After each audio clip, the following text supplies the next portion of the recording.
Hello students, welcome back to our video.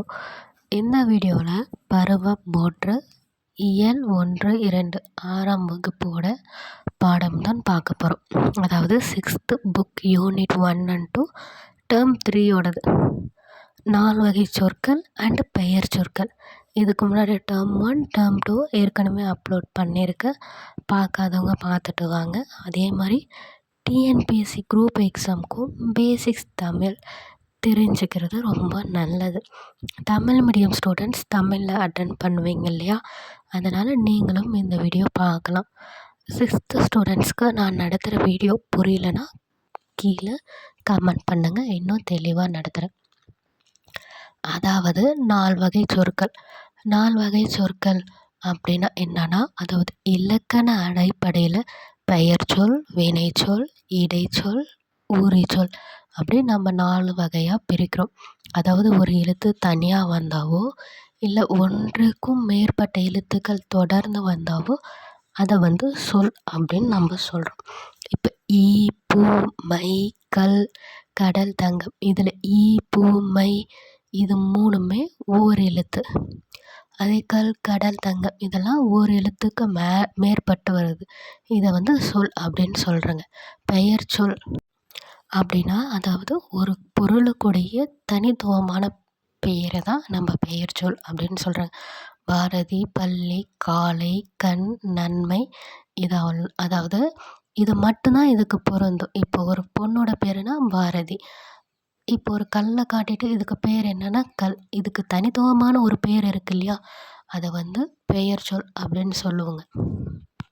நம்ம பொதுவாக சொல்கிறது இல்லாமல் அதுக்குரிய பெயரை கரெக்டாக சொல்கிறது தான் பெயர் சொல். அடுத்தது வினைச்சொல்.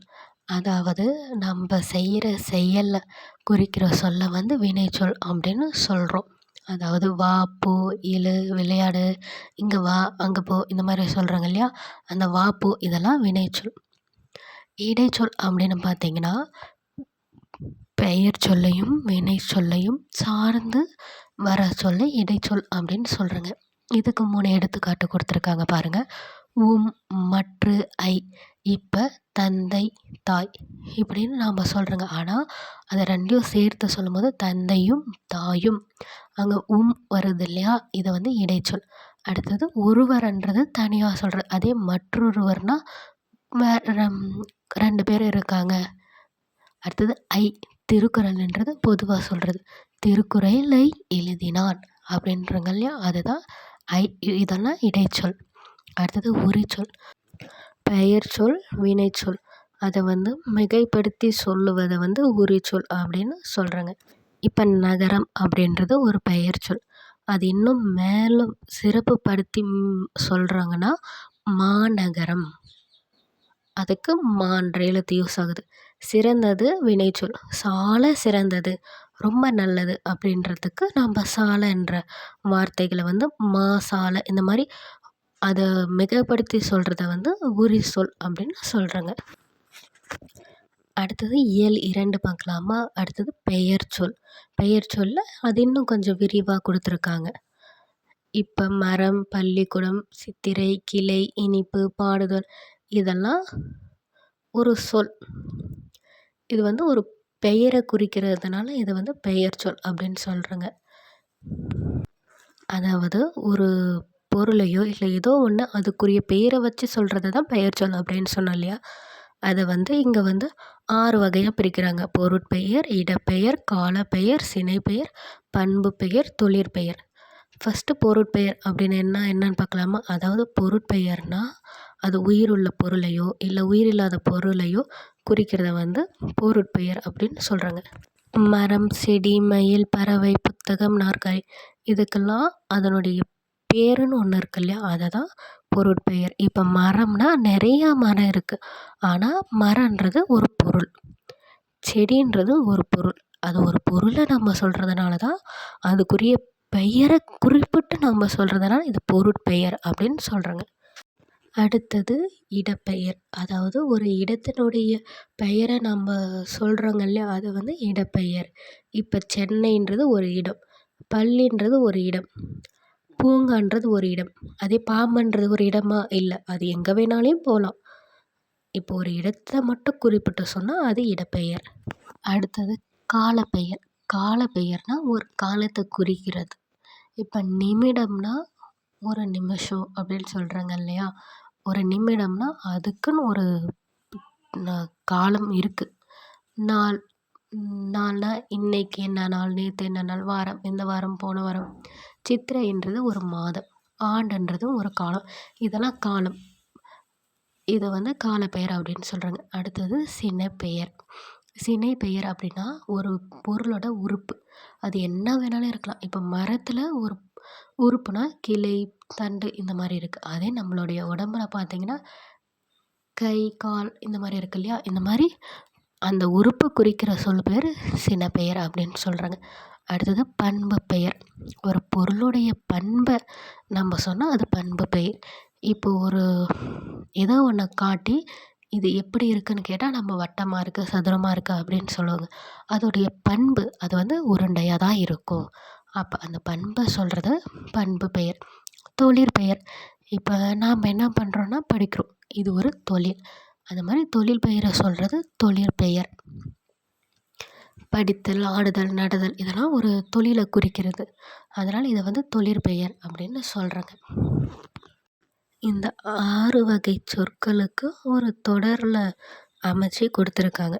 காவ்யா புத்தகம் படித்தாள். புத்தகம்ன்றது பொருட்பெயர். காவ்யா பள்ளிக்கு சென்றாள். பள்ளின்றது இடப்பெயர். காவ்யா மாலையில் விளையாடினாள். இங்கே வந்து மாலை அது வந்து ஒரு காலத்தை குறிக்கிறதுனால காலப்பெயர். காவ்யா தலை அசைத்தாள்.